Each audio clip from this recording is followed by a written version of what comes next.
After all the celebrations and chaos of the function, it was finally time for a slow and peaceful morning.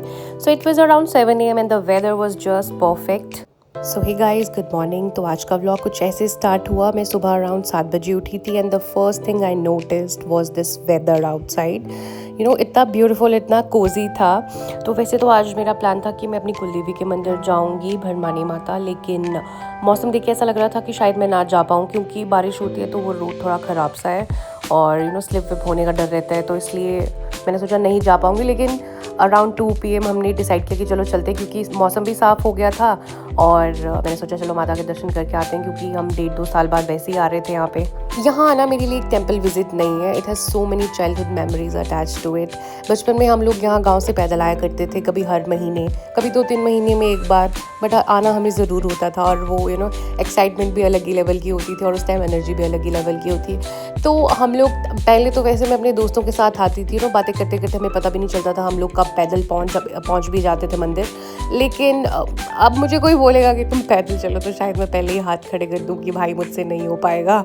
ये जगह हमेशा से ही मेरे लिए बहुत स्पेशल रही है। एक तो यहाँ पे मेरी कुलदेवी का मंदिर है, और दूसरा हम लोग बचपन में बहुत ज़्यादा आते थे यहाँ पे, हर वीकेंड। और मैं जेन्युइनली फील करती हूँ कि भरमौर में शायद ही कोई और ऐसी जगह होगी जहाँ मुझे इतना पीस मिलता है, और इट्स ब्यूटीफुल। और मुझे मौका मिले तो मैं I can sit here for days and nights and for ever. And talking about Bharmani Mata, there are so many stories and belief connected to this place, and I have heard many versions of the history. And one thing I personally find interesting is the resemblance people talk about with Saraswati Mata. The swan, the lotus, and the veena in her hands. There are certain similarities that make people connect the two, but I have also heard different stories from different people, and sometimes they have their own interpretations. So instead of mixing everything, I think I'll make a separate vlog where I can sit peacefully and share the complete story and beliefs associated with this temple. So for now I just want you to experience the beauty and the peace of this place with me. तो finally मैं मंदिर पहुंच गई थी, और मैंने सबसे पहले जाके वहाँ पे I took all the offerings. And मंदिर इस साल रेनोवेट हुआ है, तो पहले काफ़ी डिफरेंट था। मैं तो 1.5 साल बाद ही आई हूँ, तो now it's more beautiful, and the wooden carvings inside the temple are just so beautiful. हर एक चीज़ इतनी डिटेलिंग में है। सो मैं जितनी बड़ी भी मंदिर आती हूँ ना, मैं जब से यहाँ आ रही हूँ तो मुझे ना इट फील्स रियली मैजिकल। मैं जितनी बार भी आती हूँ I feel so different, I feel so peaceful, and it is just magical. Some places just have a different kind of energy, and for me this is one of those places. After spending some peaceful time here, I tried to capture as many moments as I could. I clicked so many pictures and recorded so many videos, because I know I won't be here every day, and these little memories are something I can come back to whenever I miss this place. Sometimes you don't realize how much a place means to you until you visit it again after years. And I had my own little fun moments with Aru. We clicked pictures, laughed, and explored around, and just enjoyed our time. And then finally it was time to go back home.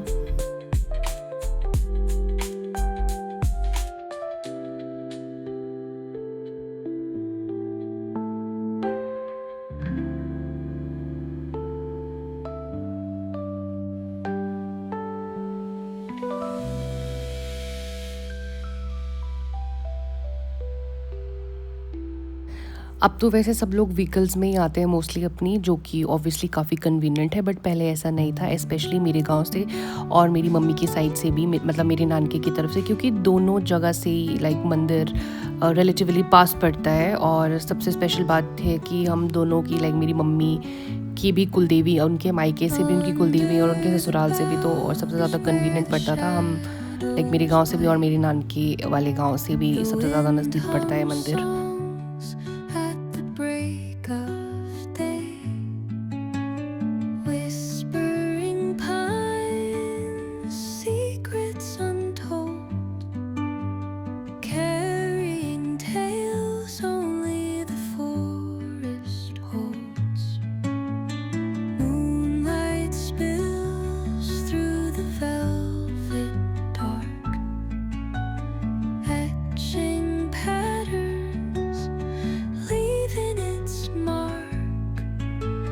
तो बस हमने मंदिर में दर्शन किया और दर्शन करने के बाद मैं घर वापस आ गई। और मुझे जो सबसे इंटरेस्टिंग चीज़ यहाँ पे लगती है मेरे घर के रोड, लाइक जो मेरे घर तक रोड जाता है वो बहुत ज़्यादा स्टीप है, मतलब ऊपर की तरफ को काफ़ी ज़्यादा चढ़ाई है।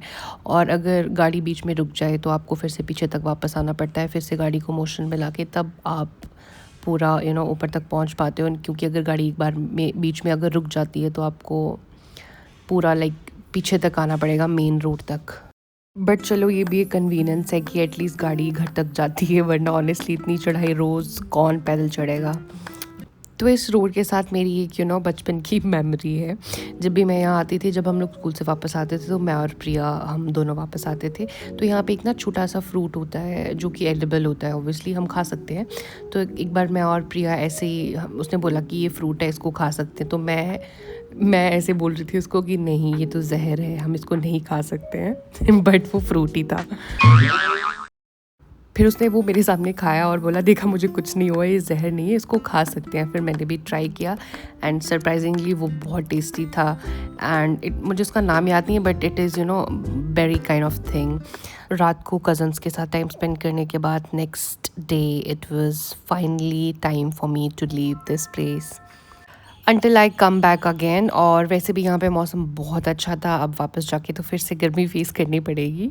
So yeah, that was it for this vlog and I hope you guys enjoyed coming along with me on this beautiful little journey, and I'll see you guys in my next video and hopefully मैं ऐसे ही consistent रह पाऊँ और अच्छे अच्छे vlogs लेके आऊँ, और मतलब I hope मैं अपने घर फिर से जल्दी जा पाऊँ। Thank you so much for watching till the end. If you enjoyed this vlog, do not forget to like, share and subscribe if you haven't already. And bye-bye.